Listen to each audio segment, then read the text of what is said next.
In this video, we're going to do another example of a problem that we use integration by parts to solve. However, this one is going to be a little trickier because doing integration by parts once is not going to be quite enough. So if we look at the function we're taking the integral of, we have a product of two functions, which should indicate using integration by parts. And so we want to be careful picking our u and our dv. And so for this first iteration, I'm going to pick as my u x cubed, which would make du 3x squared dx. And for my dv, I'm going to pick sine of x dx. And so that would make v negative cosine of x. You see here I've written these subscripts of 1 on all our u's and du's and v's. That is because we're going to have to use integration by parts more than one time. And so I'll put those there so we know that this is the first time we're using integration by parts. These are our u's and v's and we don't get them confused. So if we rewrite the problem that we have, we're taking the integral of x cubed sine of x dx, and that's going to be equal to u times v. So x cubed times negative cosine of x minus the integral of v du. And so here we have minus, and we've got a negative sign here, so I'm just going to make that plus. So we've got the integral of 3x squared times cosine of x dx. And we'll have a plus c here because we're taking the integral of something, and so you always need that plus a constant. And you'll notice here that we now have the integral of something that we still cannot integrate. So we need to use integration by parts again, because again, we have two functions being multiplied by one another. So this time I'm going to pick as my u, I'm going to pick 3x squared. So my du becomes 6x dx. And for my dv, I'm going to pick cosine of x dx. And so my v2 is going to be sine of x. Now you may notice when you're looking at this that we started off with our u was a degree 3. And so if we take the derivative of that, if we find du 3 times, we're eventually going to get to a constant. And so that might indicate that we're going to have to use integration by parts 3 times in order to finish this problem. But let's go ahead and substitute in our next u's and v's for this integral here. So we've got the integral of x cubed times sine of x dx is equal to minus x cubed cosine of x plus, again, u2 times v2, so that's going to be 3x squared sine of x minus the integral of v2 times du2, and so that's going to be the integral of 6x sine of x dx, and then we still have our plus c there. And again, we still have two functions being multiplied together, and so this will be our third use of integration by parts. And so u3, I'm going to pick 6x, and du3 then becomes the derivative of 6x, which is just 6 dx. And so then my dv3 is going to be sine x dx. And so the integral of sine of x dx would be negative cosine of x. And so we're going to substitute in again for that integral. And so we have the integral of x cubed times cosine, times sine of x dx is equal to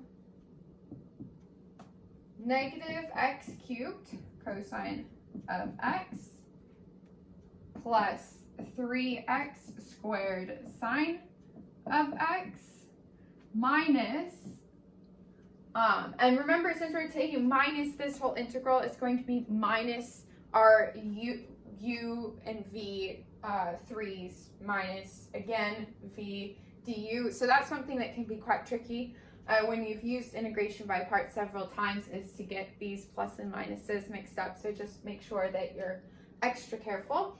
So we've got minus u3 v3, so that's going to be 6x times negative cosine of x minus the integral of v3 du3, and so that's going to be minus, and again we have a negative here, so that's going to be, make that a plus 6 cosine of x dx. And then finally, here we have something we can just take the integral of without having to use integration by parts. And so our final answer here is going to be negative x cubed cosine of x plus 3x squared sine of x. And then here we have minus times a minus, so plus 6x cosine of x. And then here, don't forget to carry this minus sign here, so we have minus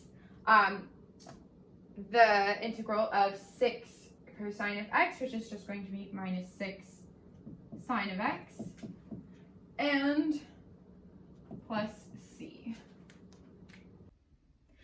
All right, so up here we have our answer that we got from using integration by parts 3 times.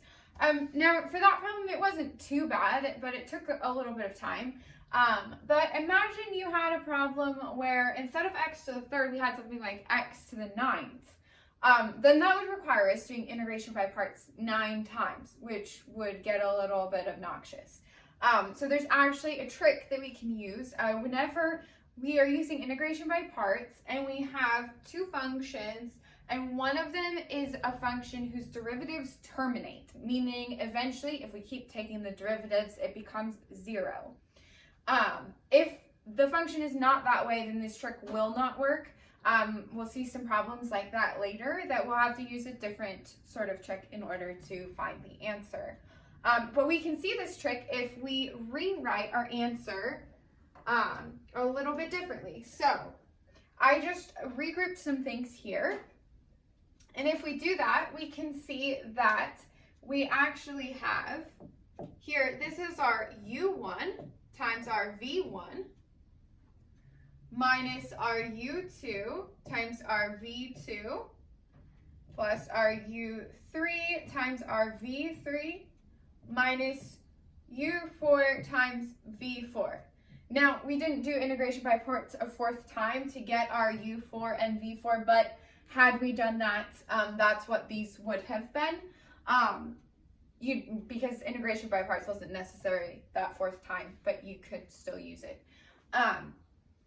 If you want to go back and look at the notes previously, you can verify that these indeed are u1 is x cubed and our v1 is negative cosine of x. So we actually can shortcut this whole process by just building a table of what our u and v values would be. And so we'll go ahead and do that now. I'll show you how that would work. So our first u that we picked was x cubed. So u1 was x cubed. And then for our dv1, we picked sine of x dx. And that just comes from breaking apart our original function into 2 functions. And so on this left-hand side, if we just differentiate this, we actually get our du, which became our u2. And so if we differentiate x cubed, we get 3x squared. And again, if we take the derivative again, we get 6x. And if we take the derivative again, we get 6. And had we gone another time, we would get 0. And then every other derivative after this is going to be 0. And these are just basic using the power rule, so you can see that this would kind of work anytime we had a polynomial here. This would definitely work. And then on this right-hand side, in order to get our v1 value, we took the integral of sine of x, and that's how we got v1, which was negative cosine of x. And then if we keep taking the integrals of these, we would get our next v values.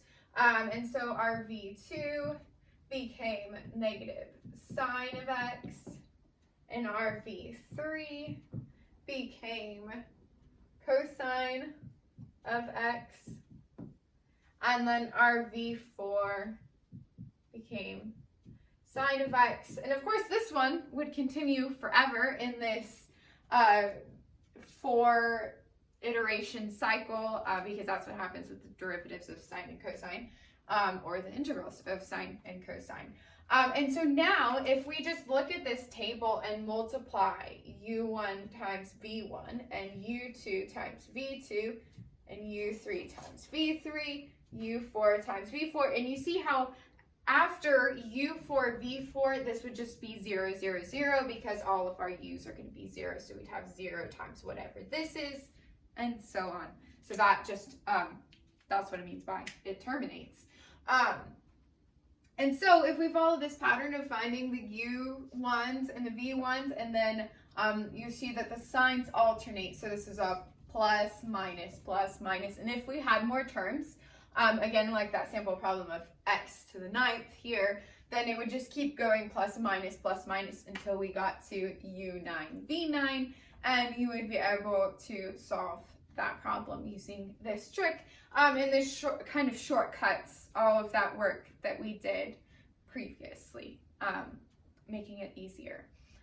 So kind of a challenge problem for you to try on your own using this trick would be to find the integral of x to the 7th times cosine of x dx. And you can see that this looks very similar, so we would use a very similar tactic to solve for this. We would just need 7 u's and v's in order to find the answer.